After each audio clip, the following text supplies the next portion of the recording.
కర్ణాటక యుద్ధాలు, ఆంగ్లో మైసూర్ యుద్ధాలు జరిగిన తర్వాత బ్రిటిష్ వారు యుద్ధాలే కాకుండా పరిపాలన కూడా కరెక్ట్గా చేయాలనే ఒక విధానంతో బ్రిటిష్ గవర్నర్లు కొన్ని రకాల ఏర్పాట్లు అయితే చేశారు.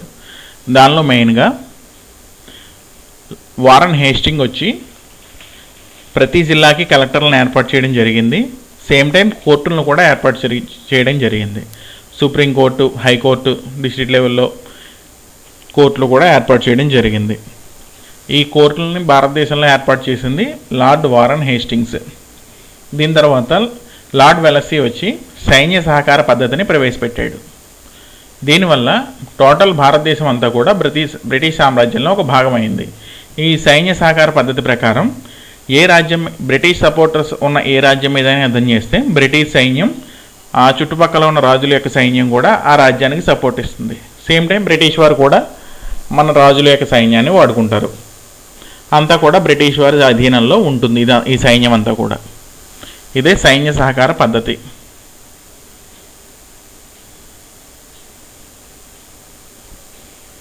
దీని తర్వాత మొఘలులు అంతరించిపోయారు. దాని తర్వాత మొఘలుల అనంతరం పంజాబ్ సామ్రాజ్యం 12 సిక్కు రాజ్యాల కింద విడిపోయింది. ఈ 12 సిక్కు రాజ్యాలని కలిపి మిజిల్స్ అంటారు. 12 సిక్కు రాజ్యాలని మిజిల్స్ అంటారు. వాటిలో ముఖ్యమైనవి సుకర్, చెకియా, మిజిల్స్. దీనిలో 2 యుద్ధాలు జరిగాయి.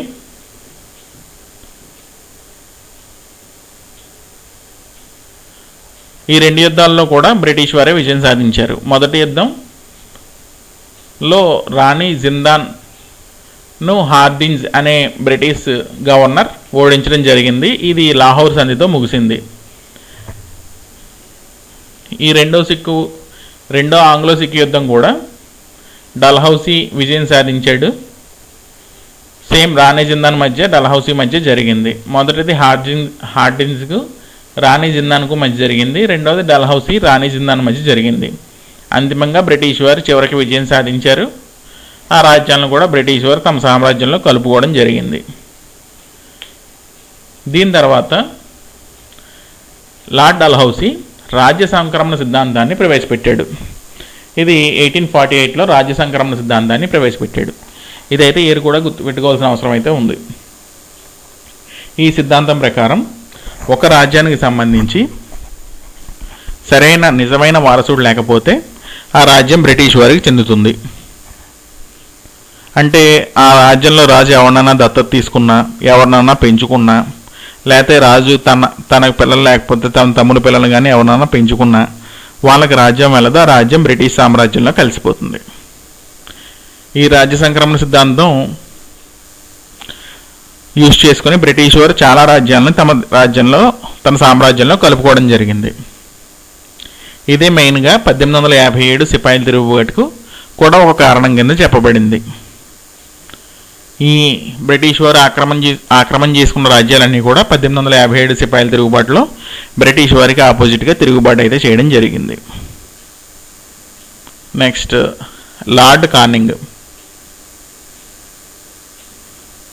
ఇతను జనరల్ సర్వీస్ ఎనలిస్ట్మెంట్ యాక్ట్ను ప్రవేశపెట్టాడు.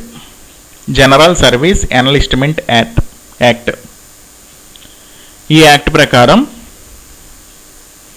బ్రిటిష్ వారు టోటల్గా 54 దేశాలను పరిపాలించారు. వీటిలన్నింటినీ కలిపి కామన్వెల్త్ దేశాలు అని కూడా అంటారు.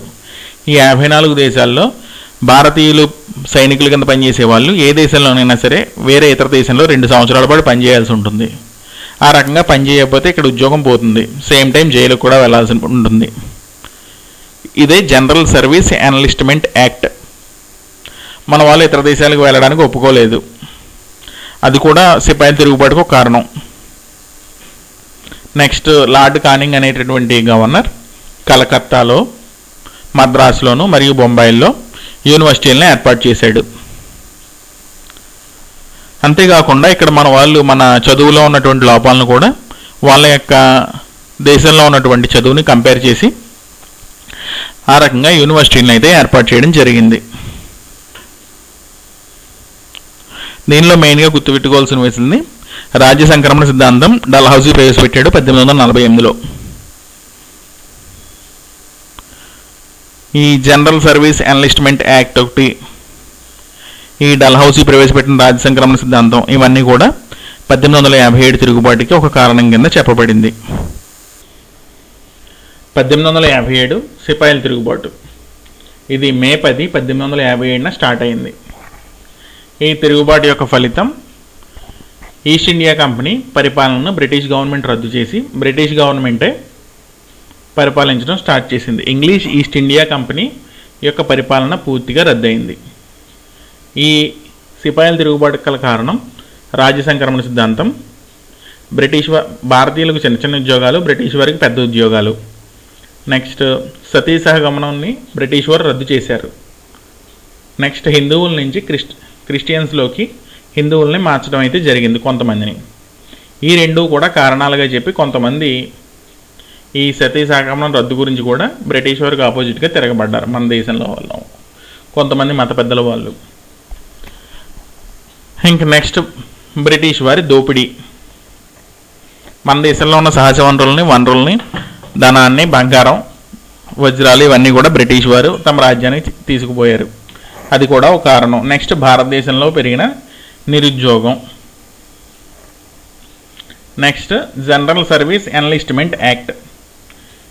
ఈ యాక్ట్ ప్రకారం భారతీయులు ఇతర దేశాల్లో 2 సంవత్సరాల పాటు పనిచేయాలి.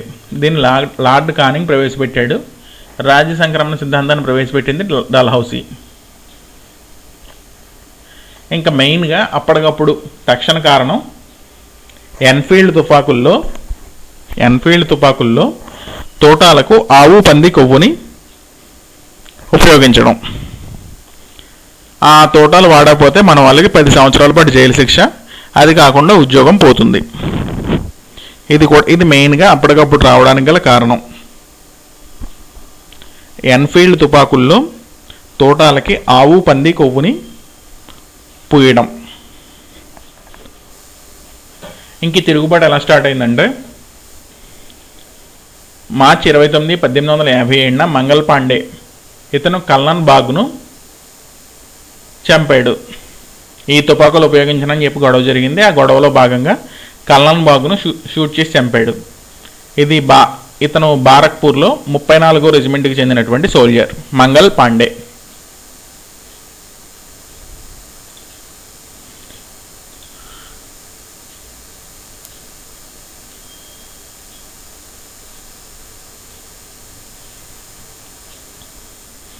మంగల్ పాండేను, ఈశ్వర్ పాండేను కలిపి ఏప్రిల్ 8, 1957న ఉరి తీయడం జరిగింది. అది కూడా బారక్పూర్లో. ఈ డేట్లు అయితే అంత గుర్తుపెట్టుకోవాల్సిన అవసరం అయితే మెయిన్గా లేదు. దీని తర్వాత మెల్లిగా మే 10న 1857లో మీరట్లో తిరుగుబాటు ప్రారంభమైంది. దీనిలో సౌత్ ఇండియా తప్ప మొత్తం దేశమంతా కూడా యుద్ధంలో పాల్గొంది. ఈ యుద్ధంలో భాగంగా ఢిల్లీలో ఉన్న సైమన్ ప్రైజర్ను చంపారు. దీనికి నాయకత్వం వహించింది బక్త ఖాన్. ఢిల్లీలో నాయకత్వం వహించింది బక్త ఖాన్. ఇతను 2వ బహదూర్ యొక్క సేనాని. ఈ 2వ బహదూర్ మొఘల్ చక్రవర్తుల్లో చివరివాడు. అతన్ని భారతదేశానికి రాజుగా ప్రకటించారు. మంగల్ పాండే అతను కల్నల్ బాగ్తో గొడవ పెట్టుకుని అతన్ని షూట్ చేసి చంపాడు. దాని తర్వాత మంగల్ పాండే ఈశ్వర్ పాండేను ఉరి తీయడం జరిగింది. దాని తర్వాత ఇంకా మెల్లిగా మీరట్లో ప్రారంభమైంది. సౌత్ ఇండియాలో ఎక్కడా పెద్దగా ఈ తిరుగుబాటు జరగలేదు. ఢిల్లీలో కొంతమంది బ్రిటిష్ అధికారులను చంపారు. దీనికి మొఘల్ చక్రవర్తి 2వ బహదూర్ యొక్క సేనాని బక్త ఖాన్ నాయకత్వం వహించాడు ఢిల్లీలో. నెక్స్ట్ కాన్పూర్లో నానాసాహెబ్ తాంతియా తోపే నాయకత్వం వహించారు. బీహార్లో కున్వర్ సింగ్ అమర్ సింగ్ నాయకత్వం వహించారు. లక్నోలో బేగం హజరత్ మహల్ నాయకత్వం వహించింది. బరేలీలో ఖాన్ బహదూర్ ఖాన్ నాయకత్వం వహించాడు. ఫైజాబాద్లో మౌలే అహ్మదుల్లా నాయకత్వం వహించాడు. ఝాన్సీ మరియు బుందేల్ఖండ్ ప్రాంతంలో ఝాన్సీ లక్ష్మీబాయి నాయకత్వం వహించింది. ఈమెకు మణికర్ణిక అనే పేరు.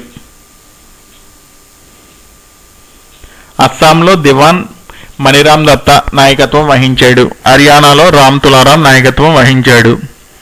రాజస్థాన్లో జై దయాల్ సింగ్ మరియు హర్దయాల్ సింగ్ నాయకత్వం వహించారు. ఒరిస్సాలో ఉజ్వల సాహి, సురేంద్ర సాహి నాయకత్వం వహించారు. హైదరాబాద్లో సోనాజీ పంత్ నాయకత్వం వహించాడు. ఈ యొక్క 15 ప్లేసులు మెయిన్గా మనం గుర్తుపెట్టుకోవాల్సిన అవసరం అయితే ఉంటుంది. ఇవన్నీ కూడా మెయిన్గా ఒక బిట్ అడగడానికి అయితే ఛాన్స్ ఉంది.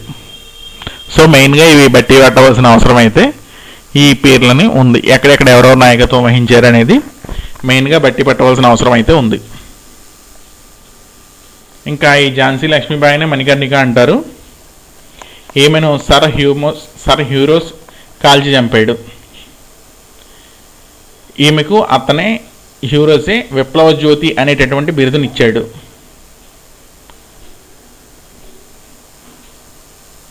ఈమె భర్త గంగాధర్ రావు, కొడుకు దామోదర్ రావు.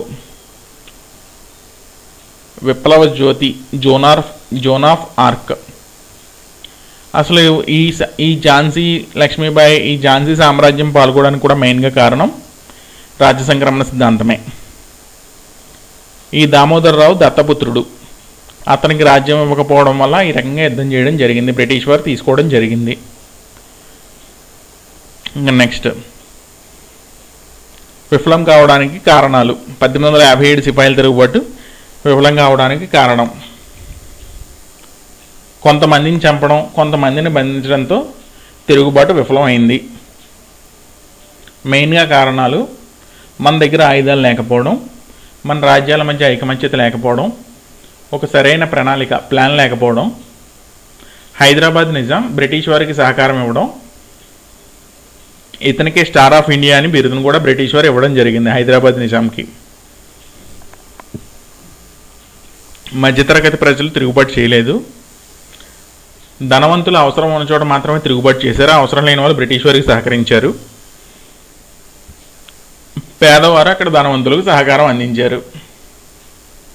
ఈ రకంగా టోటల్ మొత్తంలో ఎక్కువ మంది ఉండేటటువంటి మధ్యతరగతి వారు తిరుగుబాటు చేయలేదు. ధనవంతులు కేవలం వాళ్ళ రాజ్యం లేదా వాళ్ళ అవసరాల కోసం మాత్రమే తిరుగుబాటు చేశారు, అది కూడా కొన్ని ప్రదేశాల్లో.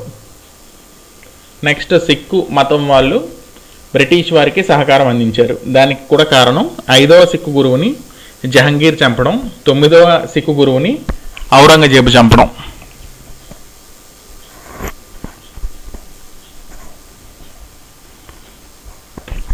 ఈ రకంగా ఇన్ని రకాల కారణాల వల్ల ఈ 1857 తిరుగుబాటు విఫలమైంది. ఈ విఫలం అవడం వల్ల కలిగినటువంటి ఫలితాలు: ఇంగ్లీష్ ఈస్ట్ ఇండియన్ కంపెనీ పరిపాలన భారతదేశంలో రద్దయింది. భారతదేశంలో గవర్నర్ జనరల్ వ్యవస్థ కూడా రద్దయింది. ఈ 1857 ముందర దాకా ఉన్నట్టు వాళ్ళని గవర్నర్ జనరల్స్ అంటారు. ఆ వ్యవస్థ పూర్తిగా రద్దయింది. రాజ్య సంక్రమణ సిద్ధాంతం డల్హౌసీ ప్రవేశపెట్టింది, రద్దయింది. అధికారాలు టోటల్గా బ్రిటిష్ పార్లమెంట్కి వెళ్ళిపోయాయి.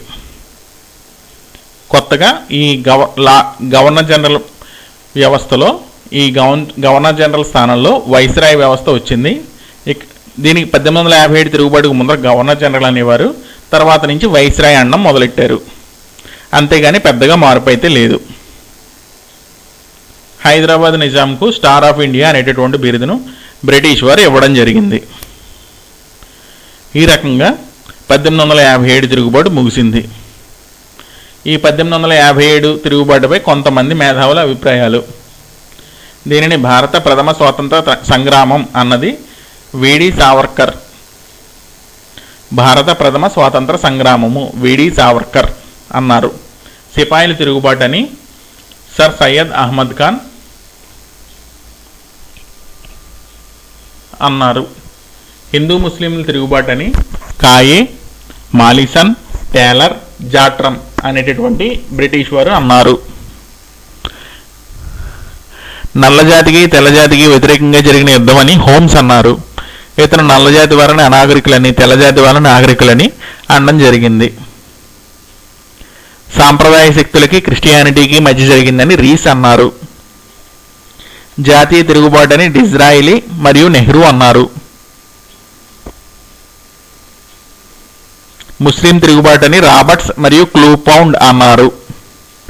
స్వార్థంతో జరిగింది అని సర్ జాన్ సీలే అన్నారు. మహావిప్లవం అని అశోక్ మెహతా అనడం జరిగింది. తిరుగుబాటే కానీ విప్లవం అని అనకూడదు అన్నది ఆర్సి మంజుదార్.